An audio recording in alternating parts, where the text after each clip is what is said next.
Culture Média, Philippe Vandel. Le journal des médias maintenant avec vous, Cyril Lacarrière. Bonjour Cyril. Bonjour Philippe, bonjour à toutes. Et bonjour Cyril, à tous. vous débutez en soufflant les bougies de Femme Actuelle. Oui, l'hebdomadaire fête cette semaine ses 35 ans et pour l'occasion, ils mettent à l'affiche 35 femmes remarquables. Christiane Taubira, Chantal Thomas, Anne Sinclair, Carla Bruni, Delphine Ernotte et Elisabeth Badinter pour n'en citer que quelques-unes.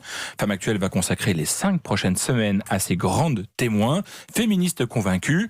Julien Lamuri de Sauvage, le rédacteur en chef de Femme Actuelle. C'est un garçon. C'est un garçon. Il nous raconte comment s'est fait le casting. Il est interrogé par une fille, notre journaliste Louise Bernard.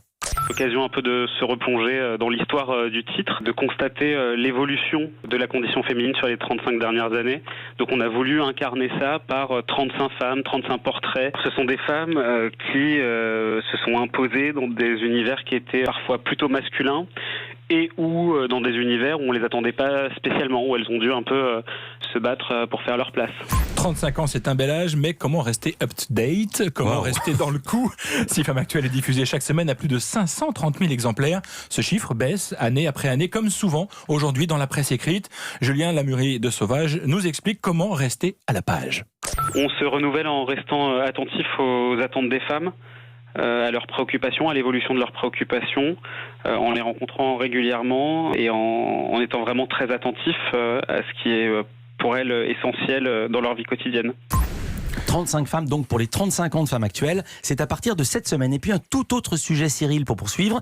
Les jeunes et la pornographie, ce n'est malheureusement plus un phénomène nouveau, mais le travail de sensibilisation reste très important et France Télévisions va bientôt y consacrer toute une soirée. Une fiction, un documentaire et un débat. France 2 a décidé de s'investir pleinement dans ce nouveau rendez-vous thématique intitulé Pornographie, un péril pour les jeunes.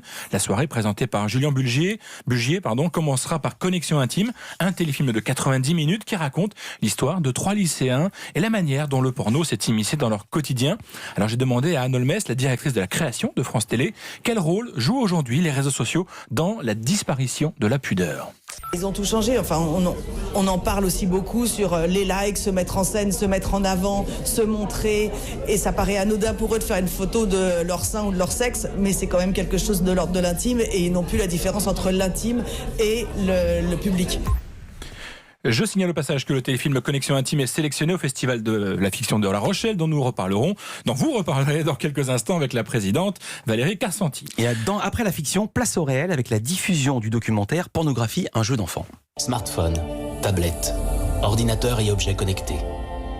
À l'ère de l'Internet illimité, la pornographie n'a jamais été aussi accessible. En France, c'est en moyenne à l'âge de 10 ans qu'un est exposé aux images du X. Volontairement ou accidentellement, sans le moindre filtre. Le film montre le témoignage de plusieurs ados qui racontent leur expérience avec la pornographie, comment ils sont arrivés sur ce genre de site, ce qu'ils regardent et bien entendu comment cela influe sur leur relation avec l'autre. La réalisatrice du documentaire, Anne-Marie Avouac, nous explique comment s'est passée sa rencontre avec les adolescents. Ça a été un travail de plusieurs mois en fait pour rencontrer ces jeunes, ces ados, ces parents.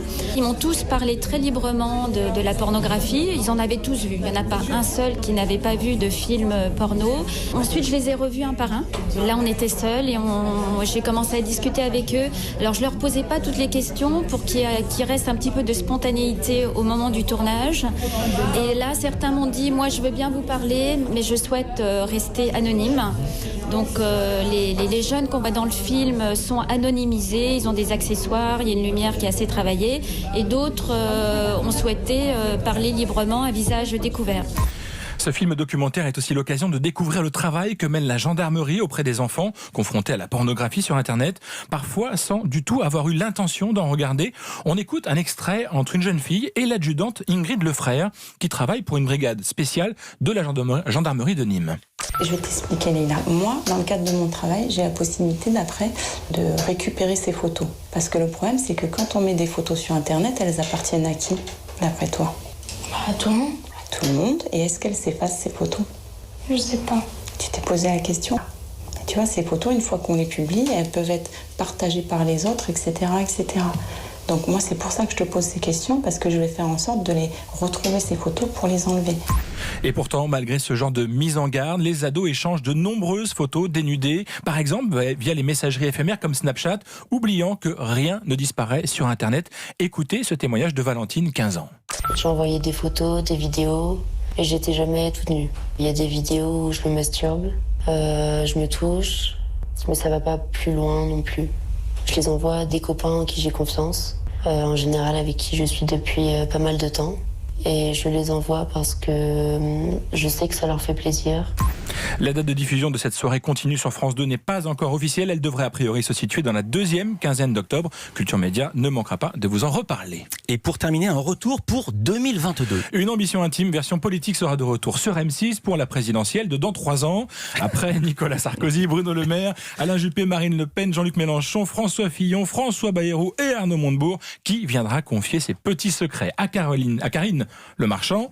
On se souvient qu'en 2017, François Fillon avait beaucoup profité de son passage dans l'émission pour largement emporter la primaire de la droite. Merci beaucoup Cyril Lacarrière, vous n'attendez pas 2022, on se retrouve demain. Absolument. Europe